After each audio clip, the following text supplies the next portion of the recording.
नमस्कार, मैं अखिलेश कुमार, अनुदेशक, राजकीय औद्योगिक प्रशिक्षण संस्थान जमुना श्रावस्ती, देवी पाटन मंडल। आज का प्रसंग जो है मेरा है ट्रांसफार्मर में होने वाली हानियाँ और उसकी दक्षता के बारे में है।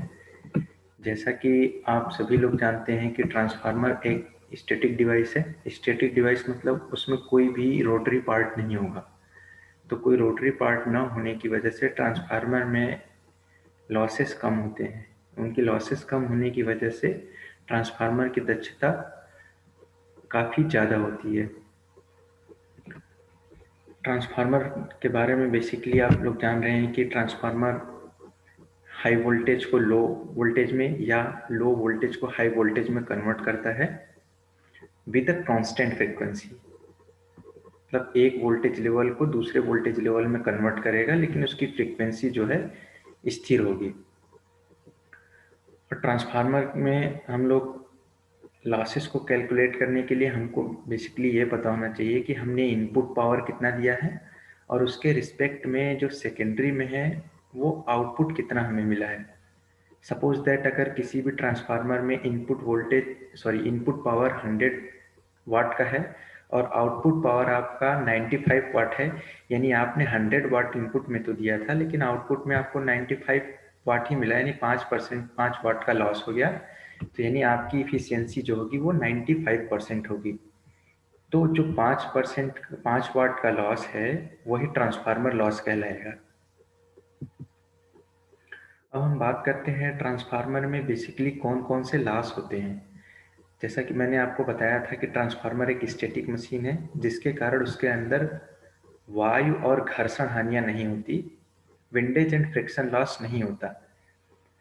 ट्रांसफार्मर में सामान्यतः दो तरह के लॉस होते हैं। एक होता है आयरन लॉस या कोर लॉस, या और दूसरा होता है कॉपर लॉस, या जैसे कि पहला है हमारा कोर लॉस या हानि लॉस और दूसरा होता है कॉपर लॉस। तो सामान्यतः दो तरह के लॉस हो गए। आपका एक हो गया ट्रांसफार्मर में दो तरह के लॉस हो गए, एक हो गया कोर लॉस और दूसरा हो गया कॉपर लॉस। अब हम इनके बारे में डिटेल में बात करते हैं। कोर या आयरन लॉस। कोर या आयरन लॉस ट्रांसफार्मर में के कोर में होते हैं। जब ट्रांसफार्मर को स्टार्ट किया जाता है जब ट्रांसफार्मर को स्टार्ट किया जाता है तो फैराडे के लॉ के अनुसार, mutual induction of Faraday law के सिद्धांत के अनुसार, उनकी सेकेंडरी वाइंडिंग में भी फ्लक्स की वजह से ईएमएफ इंड्यूस हो जाएगा, जैसा कि यहाँ पे लिखा हुआ है। अब ट्रांसफार्मर की कोर में जो पावर उत्पन्न होती है वो अननेसेसरी हीट जनरेट करती है, अनावश्यक रूप से विद्युत की खपत करती है, ठीक है, जो कि हीट के रूप में जनरेट होता है।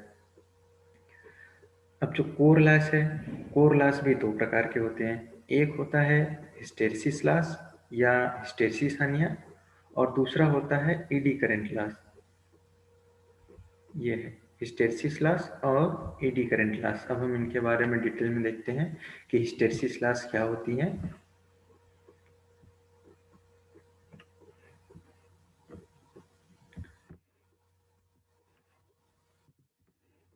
हिस्टेरिसिस लॉस एसी के प्रत्येक आधा साइकिल पूरी होने पर करंट का मान शून्य हो जाता है, परंतु कोर में चुंबकत्व बचा रहता है, जिसे रेजिडुअल मैग्नेटिज्म या अवशिष्ट चुंबकत्व कह देते हैं। यानी कि करंट का मान अगर जीरो हो जाए उसके बाद भी उसमें मैग्नेटिक प्रॉपर्टी बची रह जाती है, वो जीरो नहीं होती, जो कि अननेसेसरी पावर का वेस्टेज करता है। ये हिस्टेरिसिस लॉस कहलाता है।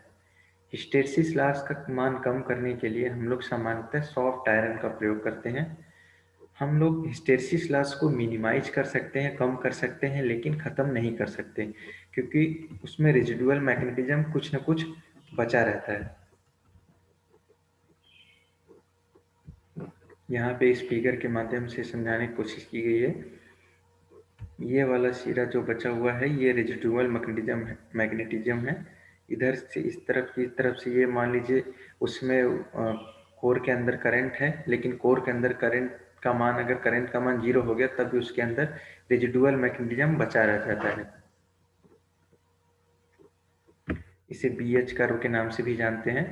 BA जो है फ्लक्स डेंसिटी है और H जो है हमारा मैग्नेटाइजिंग फोर्स है। एक्स एक्सिस पे मैग्नेटाइजिंग फोर्स और वाई एक्सिस पे फ्लक्स डेंसिटी। हिस्टेरिसिस लॉसेस निम्न बातों पर निर्भर करती हैं। हिस्टेरिसिस लॉस को हम लोग WH से हिस्टेरिसिस लॉस को डिनोट करते हैं। हिस्टेरिसिस लॉस WH बराबर eta B max 1.6 F into V, जहाँ पे F जो है सप्लाई फ्रीक्वेंसी है। सप्लाई फ्रीक्वेंसी इंडिया में सामान्यतः 50 हर्ट्ज की है और जो V है वो वॉल्यूम है, चुंबकीय पदार्थ का आयतन घन मीटर में। और एटा जो है एक स्थिरांक है जो चुंबकीय धातु के गुण पर निर्भर करता है। मीन्स कि जो मैग्नेटिक मटेरियल है उसकी प्रॉपर्टी क्या है, वो क्या किस चीज़ की बनी है, उस पर डिपेंड करेगा। तो जो हिस्टेरिसिस लॉसेस होती हैं वो चुंबकीय धातु के गुण पर निर्भर करती हैं और फ्लक्स डेंसिटी पर निर्भर करती हैं, सप्लाई फ्रीक्वेंसी पे, और जो चुंबकीय पदार्थ का आयतन कितना उस पर निर्भर करता है। हिस्टेरिसिस लॉस को कम करने के लिए हम लोग इसे सिलिकॉन स्टील का बनाते हैं या ऐसे पदार्थ का बनाते हैं जिसका हिस्टेरिसिस गुणांक काफ़ी कम हो, जिससे हिस्टेरिसिस गुणांक कम हो।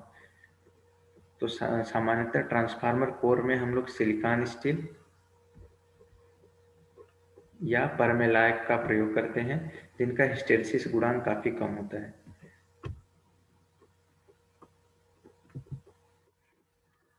अब हम बात करते हैं ईडी करंट लॉस की। मैग्नेटिक फ्लक्स के बार बार चुंबकित और विचुंबकित होने के कारण ट्रांसफार्मर की वाइंडिंग में के साथ साथ एक विद्युत वाहक बल प्रेरित होता है, जिसके कारण ऊर्जा व्यय होती है। यह ऊर्जा ईडी करंट लॉस कहलाती है। कोर में बहुत कम विद्युत वाहक बल प्रेरित होता है, लेकिन कोर लेमिनेशन में कम प्रतिरोध होने के कारण हाई ईडी करंट इंड्यूस होता है। ये एडी करंट कोर में लगातार सर्कुलेट होती रहती है, मतलब कोर के अंदर हमेशा बनी रहती है, जिसके कारण ऊष्मा उत्पन्न होती है तथा ये गर्म हो जाती है। ईडी करंट लॉस को भी हम लोग खत्म नहीं कर सकते, बस इसको हम मिनिमाइज कर सकते हैं। तो ईडी करंट लॉस को मिनिमाइज करने के लिए हम लोग कोर की पतली पतली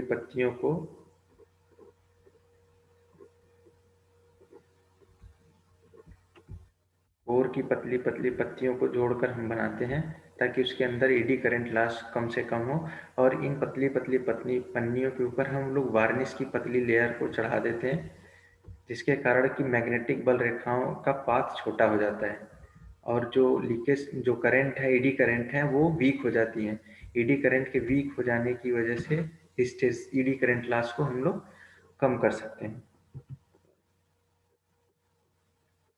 ईडी करंट लॉस निम्न बातों पर निर्भर करता है। ईडी करंट लॉस को हम लोग लिखते हैं B maximum eta B max square T square F square V, यहाँ पे ऊपर की तरफ लिखा हुआ है, जिसमें बी मैक्सिमम आपका मैक्सिमम फ्लक्स डेंसिटी हो गया। टी जो है उसके कोर की जो थिकनेस है वो है लेमिनेटेड कोर की थिकनेस है। वी जो है कोर का वॉल्यूम है और एफ जो है सप्लाई फ्रीक्वेंसी है। तो बेसिकली जो है ईडी करंट लॉस होता है फ्लक्स डेंसिटी पर निर्भर करता है, कोर की मोटाई पर डिपेंड करता है और सप्लाई फ्रीक्वेंसी के साथ साथ उसका जो वॉल्यूम होगा, कोर की तरह का साइज क्या है, उस पर डिपेंड करता है। तो ईडी करंट लॉस को हम लोग कम करने के लिए, जैसे कि आप यहाँ देख रहे हैं कि जो ईडी करंट लॉस है कोर की थिकनेस के स्क्वायर में है, तो हम लोग उसको पतला पतला बनाते हैं कोर को, ताकि उसमें ईडी करंट लॉस को हम लोग कम किया जा सके। ईडी करंट लॉस को हम लोग ट्रांसफार्मर की ओपन सर्किट टेस्ट के माध्यम से कैलकुलेट कर सकते हैं कि इस ट्रांसफार्मर में ईडी करंट लॉस कितना है। आयरन लॉस या कोर लॉस को मेजर करने के लिए ये एक सर्किट दिखाई गई है। ये एक एसी सप्लाई है, ये एक वेरिएबल ट्रांसफार्मर है या ऑटो ट्रांसफार्मर भी कहते हैं। ये एम्पियर मीटर है, ये पूरा वाट मीटर का सर्किट है और ये वोल्ट मीटर पैरेलल में लगा हुआ है। यहाँ एल टी की साइड से ये लगा हुआ है और एच टी साइड का, हाई वोल्टेज साइड का ओपन रहेगा। इसके माध्यम से हम लोग आयरन लॉस टेस्ट कैलकुलेट करते हैं। अब हम बात करते हैं ट्रांसफार्मर में जो दूसरा इम्पोर्टेंट लॉस है वो है कोर लॉस। कोर लॉस के बारे में बात करते हैं। कोर लॉस ट्रांसफार्मर की वाइंडिंग के अंदर होता है, यानी कि कोर का जो वाइंडिंग का जो प्रतिरोध होगा उसके रिस्पेक्ट में हमारा कॉपर लॉस होगा। जैसा कि यहाँ पे आप देख रहे हैं कि ट्रांसफार्मर वाइंडिंग के प्रतिरोध तथा उसमें प्रवाहित होने वाली धारा के कारण होती है कॉपर लॉस। कॉपर लॉस जो है टोटल क्या है, I1² R1 plus I2² R2, यानी कि प्राइमरी वाइंडिंग का रेजिस्टेंस और उसमें प्रवाहित होने वाले धारा का वर्ग प्लस सेकेंडरी वाइंडिंग का प्रतिरोध और उसमें से प्रवाहित होने वाली धारा का जो योग होगा वो कुल कॉपर लॉस के समान होगा। कॉपर लॉस धारा के वर्ग के समानुपाती होता है, यहाँ भी दिखाया हुआ है। यानी कि करंट का मान जितना होगा उसके स्क्वायर में हमारा कॉपर लॉस बढ़ेगा।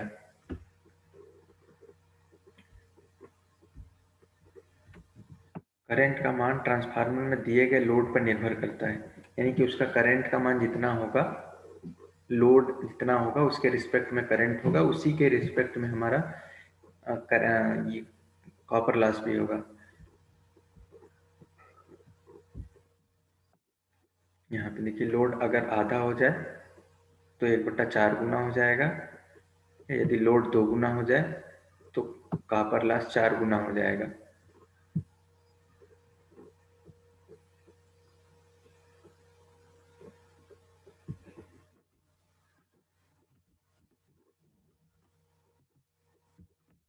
कॉपर लॉस कैलकुलेट करने की विधि दिखाई गई है।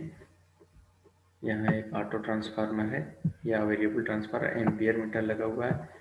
ये वाट मीटर है जो टोटल लॉस सर्किट का कैलकुलेट करके बताएगा। इसमें एचवी साइड में ये सारा कनेक्शन है और एलवी साइड को शॉर्ट सर्किट किया गया हुआ है, जबकि हम लोग आयरन लॉस में एलवी साइड में कनेक्शन किए रहते हैं और एचवी साइड को ओपन किए रहते हैं।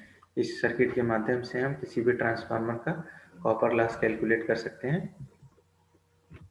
अब हम बात करते हैं ट्रांसफार्मर की दक्षता की। ट्रांसफार्मर की दक्षता सामान्यतः 98% तक होती है। छोटे ट्रांसफार्मर में ये 90% के आसपास होती है और बड़े पावर ट्रांसफार्मर में ये 98% तक रहती है। ट्रांसफार्मर की दक्षता के लिए सामान्यतः हम लोग लिखते हैं output power upon input power into 100। ये किसी भी मशीन की दक्षता कैलकुलेट करने का सिंपल फार्मूला है। दक्षता को हम लोग एटा से डिनोट करते हैं। एटा यानी दक्षता बराबर हमारा आउटपुट पावर अपार input power. Output power, input power में हमारा आउटपुट पावर प्लस लॉसेस हो जाएंगे और लॉसेस में दो तरह की लॉसेस हैं हमारे, आयरन लॉस और कॉपर लॉस। यानी ये दोनों लॉस हमें पता चल जाए तो आउटपुट पावर अपन आउटपुट पावर प्लस ये लॉसेस, जिससे हम ये किसी भी ट्रांसफार्मर की दक्षता को कैलकुलेट कर सकते हैं।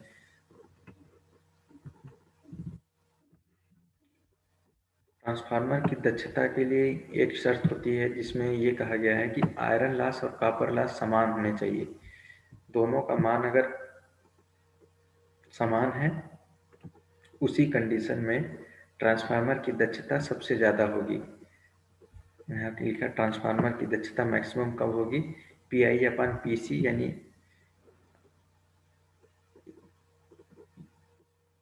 P I upon P C into full load. P I यहाँ पे आयरन लॉस है और पी सी जो है कॉपर लॉस है, जिससे कि हम लोग इससे कि इसकी फुल इफिशियंसी की कैलकुलेशन कर सकते हैं किसी भी ट्रांसफार्मर की। ट्रांसफार्मर की दक्षता भी एक दो तरह की से होती है, एक नॉर्मल और एक ऑल डे एफिशिएंसी। तो नॉर्मल में तो हमने ऊपर देखा था अभी कि आउटपुट अपन इनपुट इंटू 100 हो जाएगा, तो हम लोग उससे नॉर्मल इफिशियंसी कैलकुलेट कर सकते हैं। और ऑल डे इफिशियंसी कैलकुलेट करने के लिए हमें ऑल डे इफिशियंसी कैलकुलेट करने के लिए हमें देखना पड़ेगा आउटपुट इन किलोवाट आवर और input in kilowatt hour into time beans, मतलब कितने टाइम तक उस पर लोड कनेक्ट है, उसके हिसाब से हम लोग पूरे दिन की दक्षता को कैलकुलेट कर सकते हैं।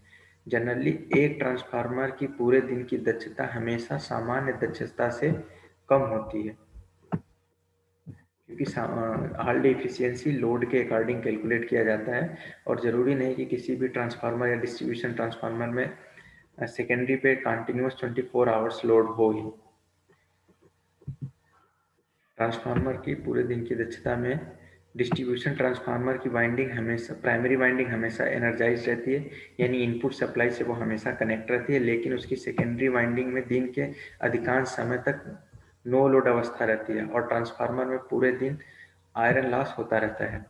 आयरन लॉस होने की वजह से इसका इफिशियंसी नॉर्मल इफिशियंसी से कम हो जाता है, जिससे पावर ट्रांसफार्मर की तुलना में डिस्ट्रीब्यूशन ट्रांसफार्मर की दक्षता कम हो जाती है।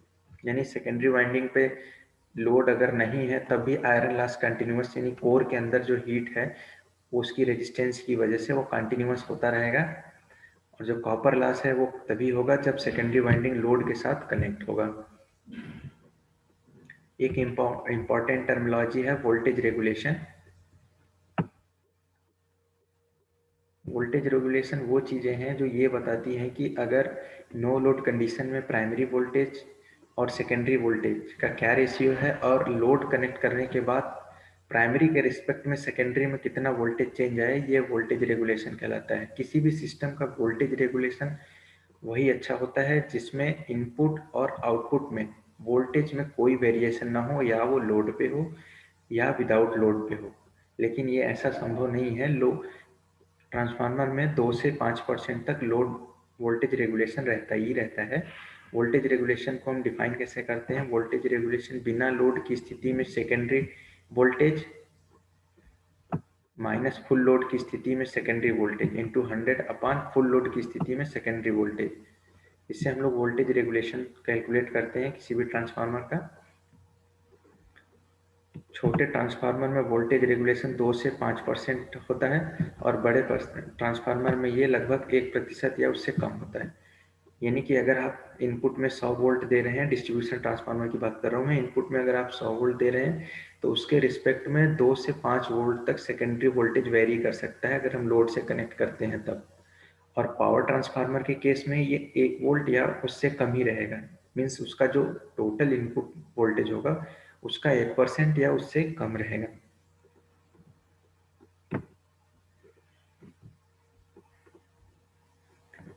ट्रांसफार्मर को निरंतर आपूर्ति वोल्टेज के साथ लोड किया जाता है, तो ट्रांसफार्मर का टर्मिनल वोल्टेज बदलता रहता है। जैसा भी मैंने बताया, वोल्टेज की विभिन्नता लोड और उसके पावर फैक्टर पर डिपेंड करता है। किस लोड के साथ वो कनेक्ट है उसके रिस्पेक्ट में उसका वोल्टेज वेरी कर सकता है। वोल्टेज रेगुलेशन यहाँ दिखाया गया है। E2 यानी सेकेंडरी वोल्टेज है, ये विदाउट लोड है। E2 जो है वो सेकेंडरी वोल्टेज विथ लोड है, E2 जो है विदाउट लोड है। और ये E2 जैसा कि मैंने भी बताया कि विथ लोड है, secondary voltage with load. Voltage regulation percentage में निकालना होगा, तब यहाँ हम 100 से मल्टीप्लाई कर देंगे, जिससे कि हमें वोल्टेज रेगुलेशन परसेंटेज में पता चल जाएगा।